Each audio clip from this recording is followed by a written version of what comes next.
जंगल में लगातार काफी दिनों से वर्षा हो रही थी। जंगल के सभी प्राणी अपने अपने घरों में छुपे हुए बैठे थे, तो वहीं पर एक हिरन बारिश में भीगता हुआ उदास खड़ा हुआ था। उसकी आंखों में आंसू थे। तुम कहाँ हो माँ? मुझे तुम्हें ढूंढते ढूंढते सुबह से शाम हो गई। हिरन ने इतना कहा ही था कि तभी उसके कानों में एक पेड़ से ब्लैक बर्ड की आवाज टकराई।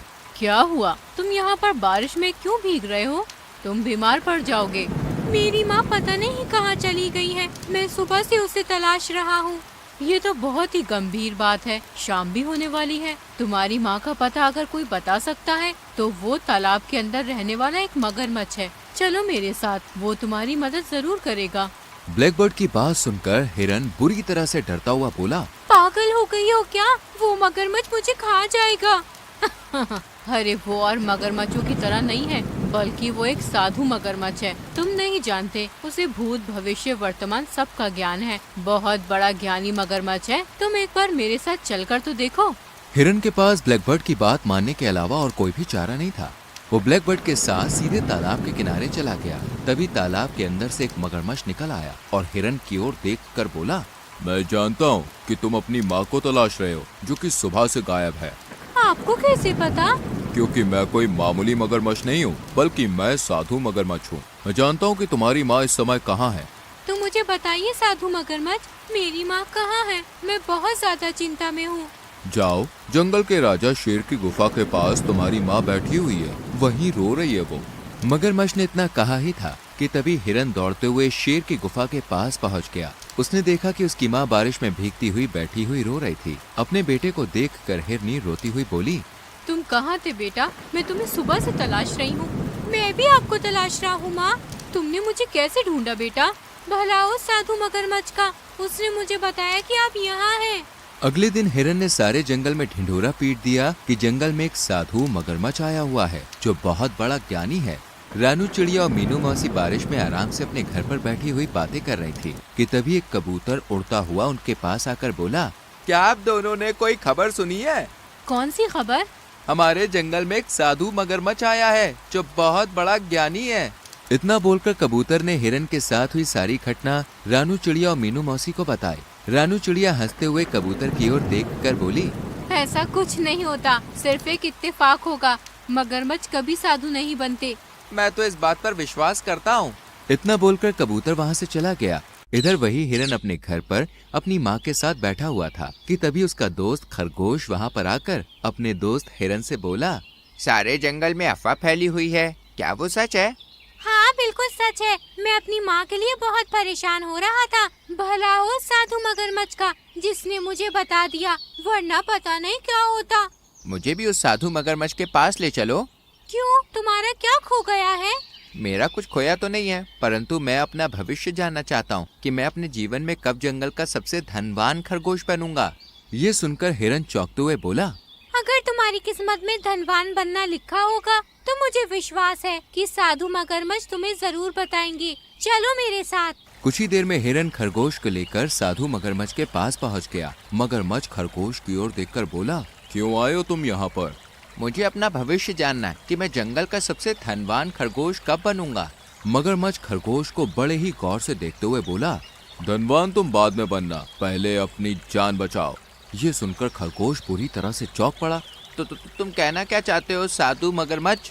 तुम्हारी जान खतरे में है, आज तुम्हारे ऊपर कोई हमला करने वाला है। ये सुनकर खरगोश पूरी तरह से डर गया। इस दृश्य को दूर से रानू चिड़िया और मीनू मौसी भी देख रही थी। दरअसल वो भी कबूतर की बात सुनकर मगरमच्छ को देखने के लिए आई थी। रानू चिड़िया तुरंत खरगोश के पास जाकर बोली, ये सब बकवास है, ऐसा कुछ नहीं होता।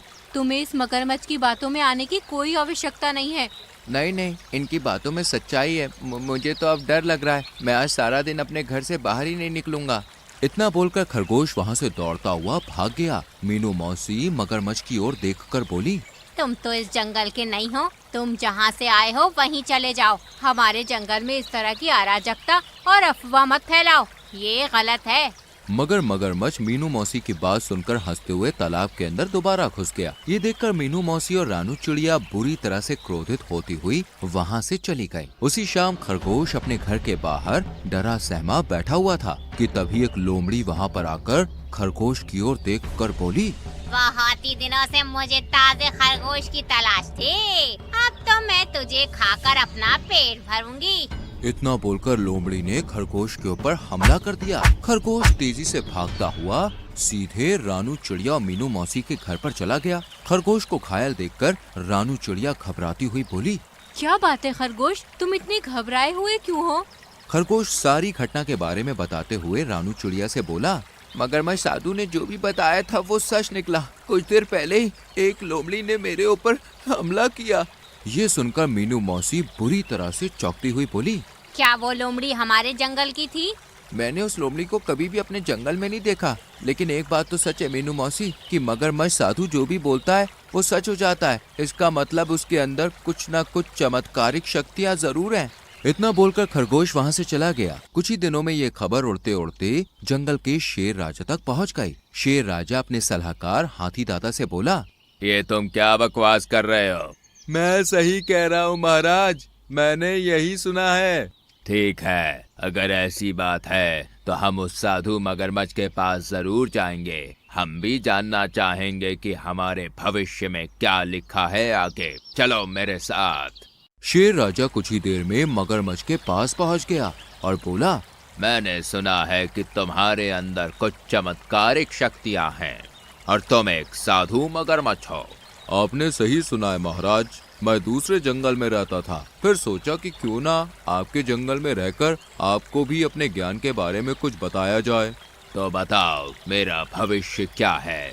मगरमच्छ शेर राजा को बहुत गौर से देखता हुआ बोला, महाराज खतरा आपके ऊपर मंडरा रहा है। आपका पड़ोसी दूसरे जंगल का राजा आसपास के जंगलों के शेरों को एकत्रित कर रहा है और वो सब एकजुट होकर आपके जंगल के ऊपर हमला करने वाले हैं और आपको मारना चाहते हैं। अगर आप उनसे लड़ेंगे तो आपकी मौत निश्चित है, इसलिए बेहतर यह है कि परिस्थितियों को देखते हुए आप जंगल छोड़कर चले जाएं। ये सुनकर शेर राजा बुरी तरह से डर गया और तुरंत ही हाथी दादा से बोला, मुझे इस मगरमच्छ की बातों में सच्चाई नजर आ रही है, चलो मेरे साथ। इत्तेफाक से इस घटना को मीनू मौसी और रानू चिड़िया भी देख रही होती है। शेर राजा अपनी गुफा में पहुंचा ही था कि तभी वहां पर मीनू मौसी और रानू चिड़िया आ गईं। रानू चिड़िया जंगल के शेर से बोली, महाराज कुछ तो गड़बड़ है, आप जंगल छोड़कर नहीं जाइए।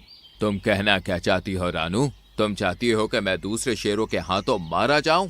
नहीं महाराज, हमें उस मगरमच्छ की बात पर विश्वास नहीं करना चाहिए, क्योंकि वो मगरमच्छ हमारे जंगल का नहीं है। वो पता नहीं कहाँ से आया है। मुझे लगता है कि हमें उसके ऊपर नजर रखनी चाहिए। मुझे तो वो किसी दूसरे जंगल का जासूस लगता है। तुम कहना क्या चाहती हो? महाराज मैं चाहती हूँ कि हम तीनों रात के समय उस साधु मगरमच्छ के ऊपर नजर रखें। मुझे विश्वास है कुछ तो सबूत मिलेगा जिससे ये साबित हो जाए कि वो झूठा है। ठीक है, परंतु अगर ऐसी कोई बात नहीं निकलती तो मैं रात को ही जंगल छोड़कर चला जाऊंगा। शेर राजा मीनू मौसी और रानू के साथ उस स्थान पर पहुंच गया जहां पर मगरमच्छ रहता था। वो तीनों चुपके से वहां पर नजर रखने लगे। तभी शेर राजा ने देखा कि मगरमच्छ तालाब से निकलकर बाहर आ गया और ब्लैक बर्ड उड़ती हुई वहां पे आ गई। कुछ देर में एक लोमड़ी इधर उधर देखती हुई वहां पर खड़ी हो गई। मगरमच्छ ब्लैक बर्ड की ओर देखकर बोला, तुम्हारा बहुत बहुत धन्यवाद। अगर तुम नहीं होती तो मैं इतना प्रसिद्ध नहीं होता। तुमने ही मुझे बताया था कि हिरन की माँ कहाँ बैठी है और मैंने उस हिरन को तुम्हारे बताए हुए मुताबिक उसी की माँ का पता बता दिया। वो बेचारा यही समझा कि मैं बहुत बड़ा ज्ञानी हूँ। इतना बोल मगरमच्छ लोमड़ी से बोला, और तुमने योजना के मुताबिक उस खरगोश के ऊपर हमला किया और सारे जंगल में डर फैल गया। तभी अचानक वहाँ पर एक दूसरा शेर आ पहुँचा और मगरमच्छ की ओर देखकर गुस्से से बोला, ये सब मेरी योजना थी मूर्ख मगरमच्छ। मैंने ही तुम्हें सारी योजना समझाकर यहाँ भेजा था। मैं सारी दुनिया को दिखाना चाहता हूँ कि बगैर युद्ध किए केवल बुद्धि के बल से भी जीता जा सकता है। ये सब देखकर रानू चिड़िया अपने जंगल के राजा शेर से बोली, देखा महाराज, तो ये था साधु मगरमच्छ का असली रूप।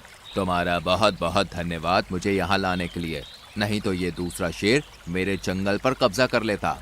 इतना बोलकर शेर तुरंत ही वहाँ पर पहुँच गया और बड़ी ही फुर्ती से उसने दूसरे शेर को मार डाला। इस दृश्य को देखकर मगरमच्छ, लोमड़ी और ब्लैक बर्ड थर-थर कांपने लगे। शेर राजा ने उन तीनों को बंदी बनाकर कारागार में कैद कर दिया। तो दोस्तों,